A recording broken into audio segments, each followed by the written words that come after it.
Hi everybody, my name is Hannah and this is Pepper and Pine, and I have a handwork tutorial to share with you today. We're going to be knitting a scarf and I'm sharing with you some of the yarns that I am choosing from. I thought I would make it multicolored, kind of like the hat that my son knitted, but I opted just to use a single color and we're going to use an entire skein in order to make this. So I'm sharing with you some of our options and I'm going to settle with Blue Willow and Smokey Sage. I also have my DIY knitting needles. They're about size 10 needles. You can make them or buy them. Next, I'm going to make about an 18 to 24 inch tail, and that's just barely enough. So more is better than less when you are making your tail. So we're going to start with a slip knot, and I'm going to do this really slowly so that this can work for you if you're a brand new beginner, but also bear in mind that if you've been knitting for a while, there are different methods for casting on.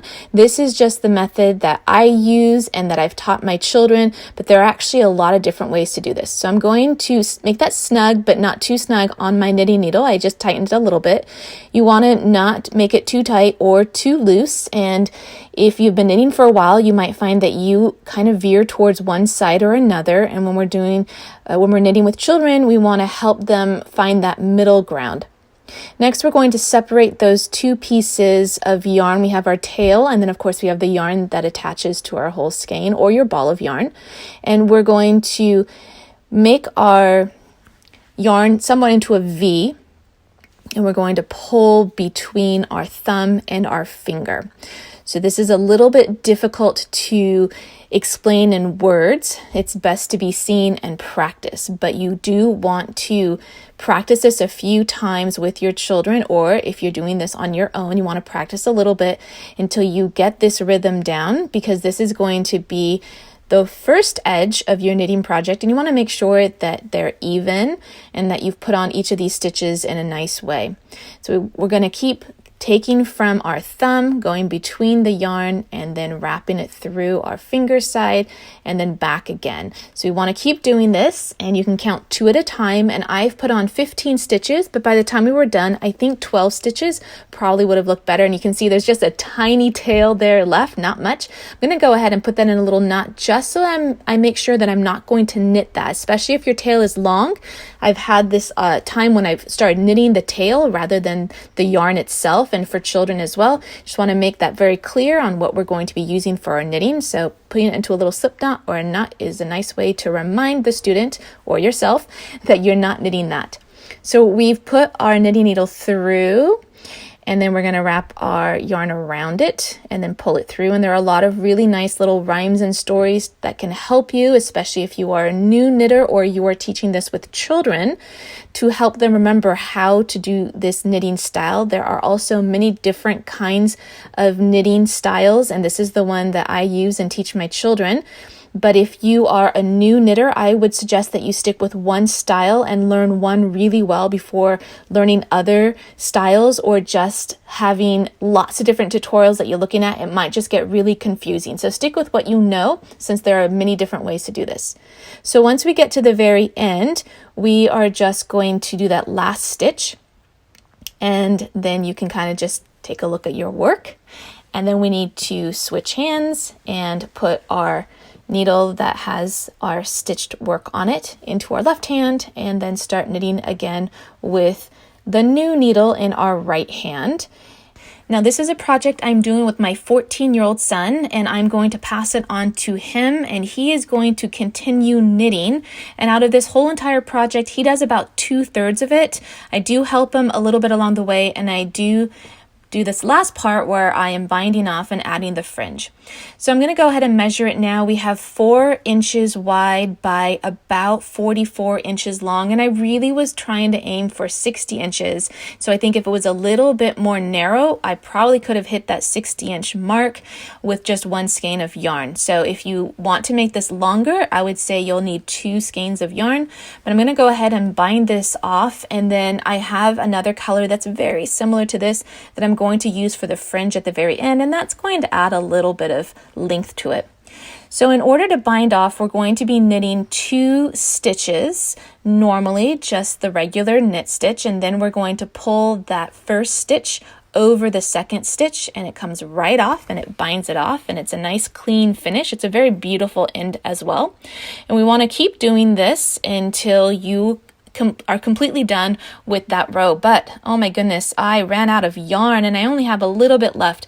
So I'm actually going to do something that's a bit of a hack, and this is not the best way to do it. I would recommend that you try some alternatives, but I'm just going to go ahead and do this because it's a very quick way for me to kind of blend these two yarns together, but in a kind of a messy way. So I've sort of separated these two yarns. It's a bulky yarn, so it's not plied yarn.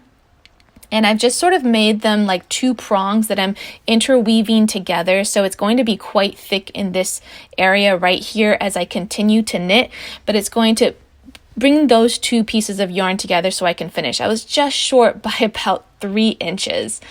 So I'm going to go ahead and kind of struggle with the first stitch because that's 2 pieces of yarn together. And I'm going to knit and then pull that first stitch over that second stitch, which is quite bulky. In the end, you can't even tell at all, and it's all very sturdy and it blends really well. Since this is the very end, we're going to have our fringe over this anyway. So I'm going to continue doing that until we get to the very last stitch, and we're going to do the same thing, do another stitch until we have just 2 stitches left.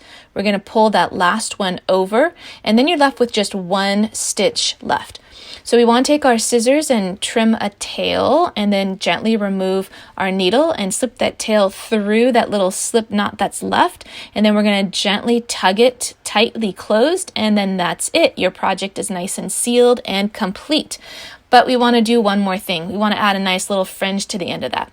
So I'm using the Smokey Sage, which is really close to Blue Willow. I'm going to add a fringe at the end. And I was just kind of measuring it so it's about the same length as that tail, which is about 5 to 6 inches. It could be any length that you want, but I end up making mine quite full. And I'm just kind of hacking this project as well. I have about 2 to 3 strands that I'm just going to use my needle to help loop it through that final stitch and then tie it off into 2 knots just so it's nice and secure. So let me show that to you again. So I have my length of yarn, and I'm just going to use my needle to get one of those stitches that's at the very end. And I'm going to then take 3 strands of yarn and use my needle again just to kind of push it through a little bit. And then I'm going to pull them through with my fingers at this point. And one didn't quite make it through, so I'm going to use my knitting needle again just to get it through. And this went about really easily. It's a little bit easier than threading all of those with a knitting needle for sewing. This went about super easy. This yarn is very forgiving and very stretchy, so it was really easy to do this. So after about maybe 5 to 10 minutes, I have an entire row done. It looks super beautiful. I made it really full with each of those strands being 3 strands of yarn that I tied off in double knots. Then I get to give it a nice little trim.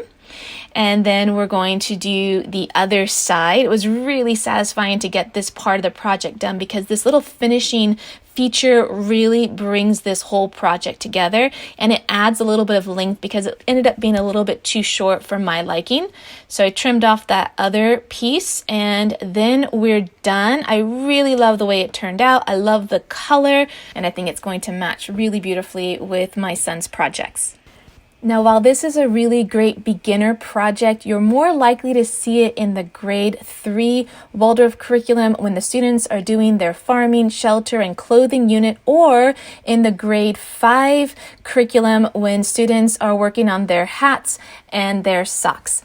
I hope you enjoyed this tutorial. If you'd like to see some of my other handwork projects and tutorials, you can tap on the screen right now. That link is also in the description box below. Don't forget to check out the blog post that accompanies this video for more tutorials on handwork as well as the materials that I use for this project. And if you'd like to see how our homeschool is progressing on a daily basis, you can find me on Instagram at Pepper and Pine.